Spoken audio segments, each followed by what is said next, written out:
Hi, my name is Joey. I'm the art director here at Vox, and today I'm going to teach you this one effect that we use all the time in our videos, the highlighter effect.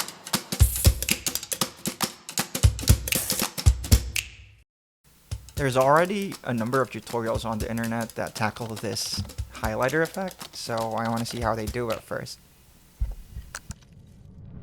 Hey guys, it's Ross from Flatback Effects. Now, we haven't done a Vox style video in a while, and this video came requested on how to do this highlighter effect. Actually going to be Image file over here. What I'm actually going to do is I'm just going to right click and create a new solid. Now this is going to That's interesting. I would not do that. I want to see where he's going with this one.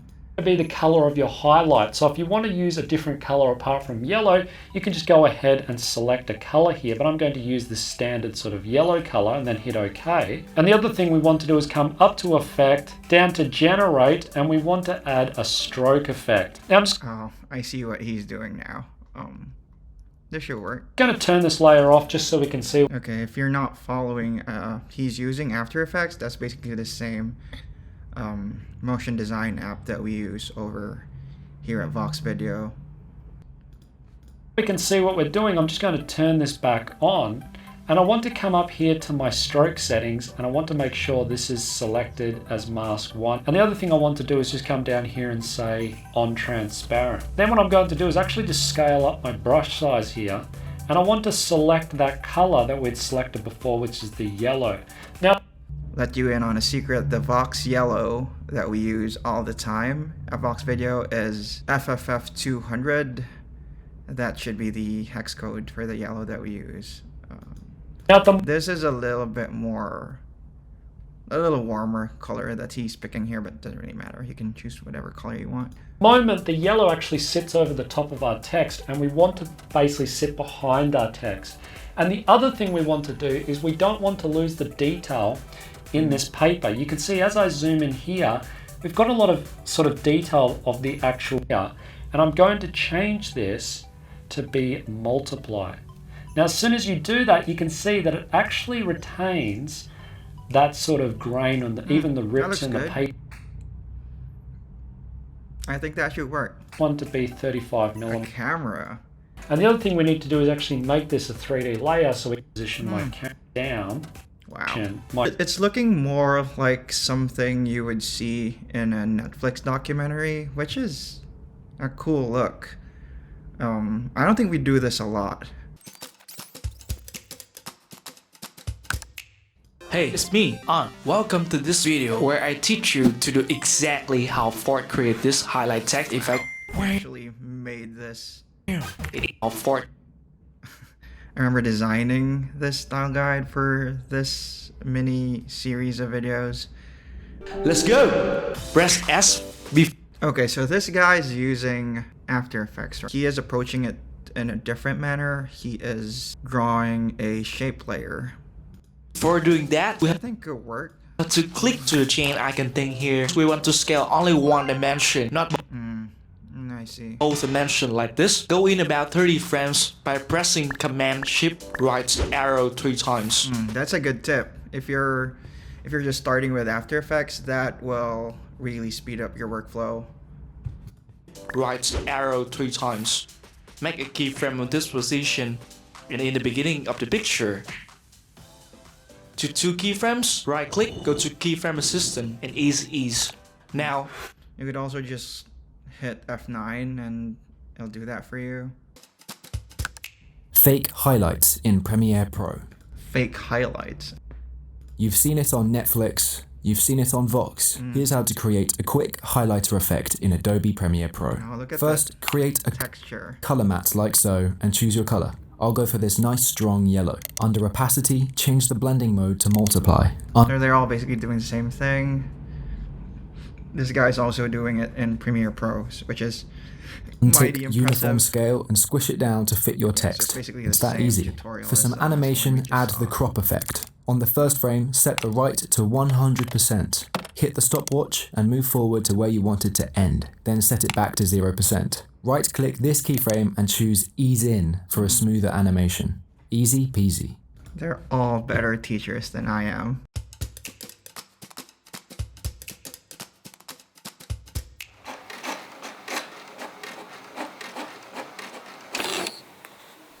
The first way, and I think the easiest way to do this highlighter effect, is to just film it. A lot of Vox animation is inspired by print design or anything tactile, so there is no better way than to just film it and highlight a document yourself.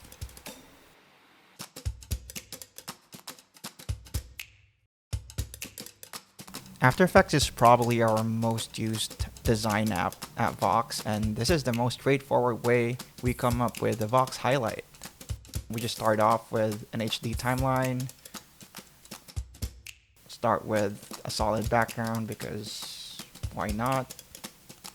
We add a grid because Vox love the grid. And here I'm showing an example if you had to do it for a title or something that you had written on screen. So we're just setting the text, and now we're picking the color for this shape layer that we're adding over the text. So the good thing about this approach is you could kind of manipulate the stroke width.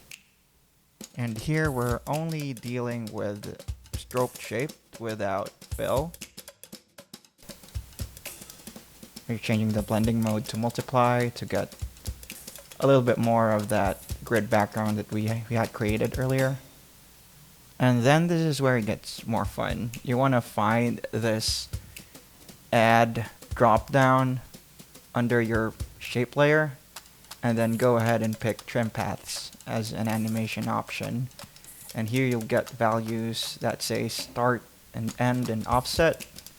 For this tutorial, you want to just deal with the end value, and when you do that, you're now able to keyframe that end value and kind of just animate how much of the shape you want to show. And as you can see here, I'm just keyframing the end value from 0 to 100. We drop in an easy ease by right-clicking, and then I open up the graph editor here. This is optional, you don't have to do it, but it does give it that ease in effect, or more pronounced ease in effect if you just like drag out that velocity or speed graph. And here we're just adding a posterized time effect. If you've seen a lot of Vox videos, you would notice that our animations are usually not very smooth and a little choppy, and that is just a creative choice that we make to make it look more analog. And there you have it, the highlighter effect within After Effects.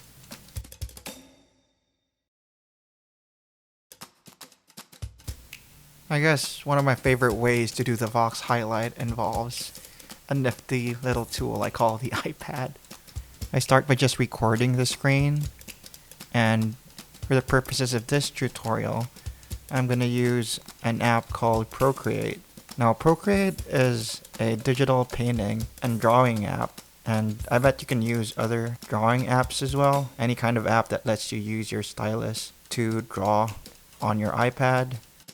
What's happening right now is the iPad is just recording all of my gestures on screen, and it's doing that without showing the cursor or any kind of pointer that would otherwise show if I were just recording on my computer.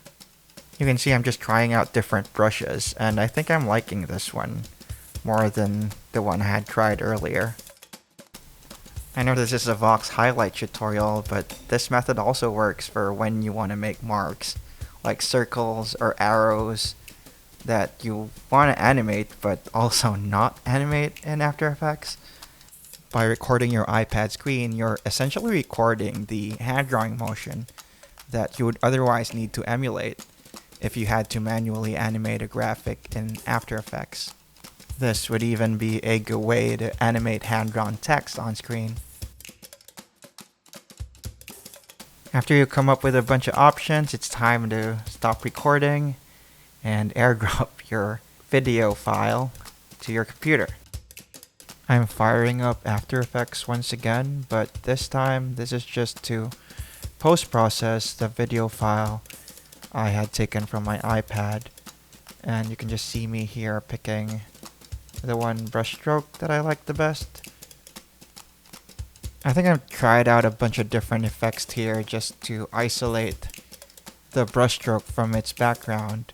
This is now getting into the area of image compositing for video, which is a whole nother thing we could make a tutorial for at a future time. But here's the final product of this whole process.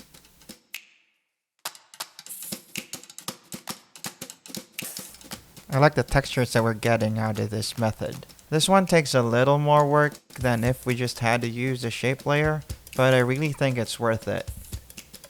And there you go. These are just a couple of ways you're able to do the highlighter effect we so love using here at Vox, and I hope this helps you in your video projects. Thanks for watching.